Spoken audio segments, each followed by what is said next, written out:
Thank you, Jen, and good morning. Just a couple things. Obviously, last time we had this, we were announcing the sabbatical of David Ball, and of course, he'll be back here in a couple weeks, which is great news, but I don't want to let this opportunity go by without thanking Hall Hunt and Chuck Holliday for the way that they filled in. It was just wonderful. I have a personal attachment in one regard. Hall, who does not remember this, and I wouldn't expect him to, over 25 years ago was a rector at a Cursillo I attended. And without boring you with the details, I was in a pretty bad spot spiritually. And this man pulled me aboard. And one of the reasons I say that is to thank him, obviously, not to embarrass him, but every one of us here probably has a Hall Hunt in our life. And if it is possible, make sure they know what they did for you. It's really important. So again, thank you for that. Other things within here, as most of you know, if you haven't before, this is what we do here. Instead of just sending you a spreadsheet that tells you what came in and what went out, this puts the flesh and bones on what your contributions. And you've been very generous. My goodness, I mean, you've just been so generous and consistent. Just a few of the things to pick out here. The music ministry continues to be wonderful. Brittany on cello, Mel saxophone. I mean, it's just really great. The youth program continues on. Brian CooS. One thing I'll say real quick about this, it's not in this one because it ends June 30th, but just yesterday, Camp Araminta finished. And if you don't know about it, it's a diocesan camp. The title is for Next Generation Discipleship. What a powerful phrase.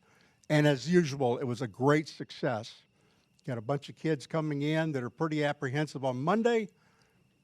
Saturday, they don't want to leave. And I personally have 3 grandchildren that have been involved in it since its inception. And just say, if you ever have an opportunity to help out down the road with a scholarship or volunteering, it's great.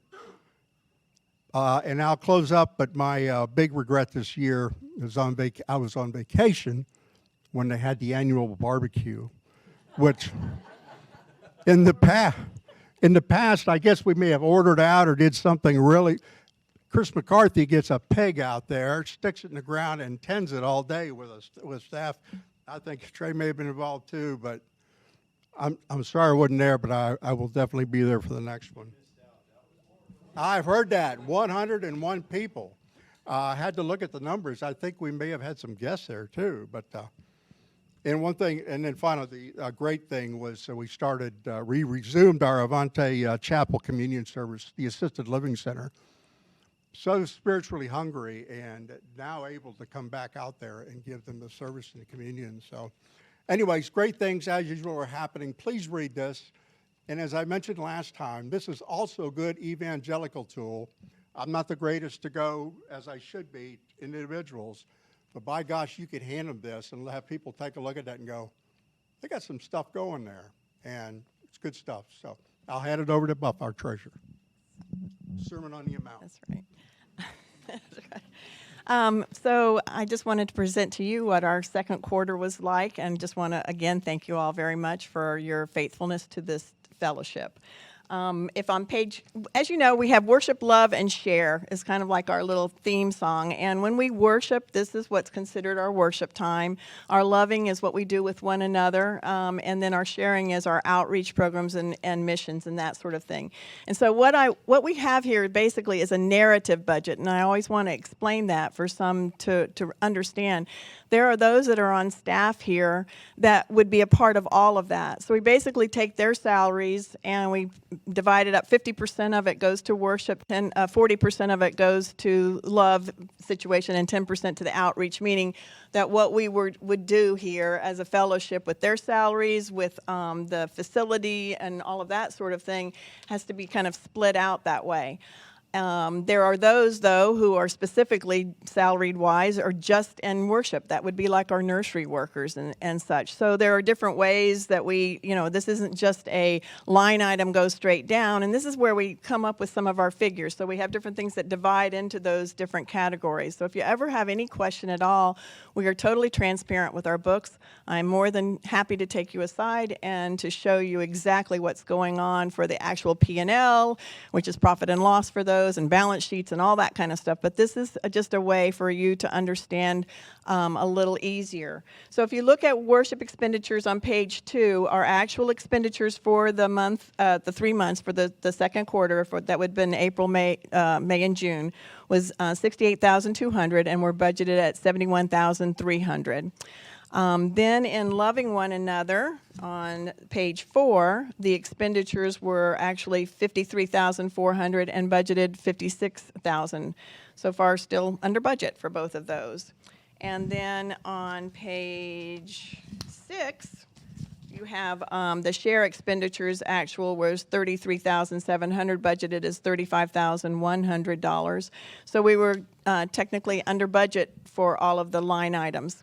I do want to take you to the very last page. It's got the little pie pictures on it, and it also has our summaries, because some people, in looking at figures, are very would be noticeable, and they go, oh my gosh, our income for the second quarter was $121,000 and our expenses were $155,000, and they're going, we have a deficit there of $34,000.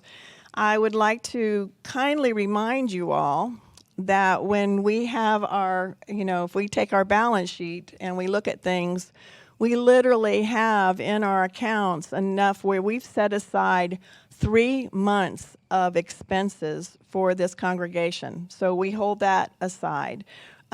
We hold aside designated funds that are specifically set for, like, the sabbatical, designated funds that were set aside for, can't think for a second. Yeah, thank you. Peace Memory Garden. Those kinds of things where funds have come in and are set aside. So there's never a situation where there is a negative, and, we have quite a bit of income that's still present. But I also wanted to make you aware that in terms of pledging, when we set our budget up, we set things up as far as what pledges are, but we also set it up on the faith of God. We believe we don't set a budget for line item for every single thing. We say, God, you show up for us. And just to kind of prove that point, I just want to make the statement that within the first 2 weeks of July, which wouldn't be on this, we had 2 donations that went to $37,000, 2 donations. So with that, there goes what you would have seen the deficit by just a couple weeks. So I just want to say that God is the one to give all the praise and glory to, and your faithfulness to listen to God is what does it as well.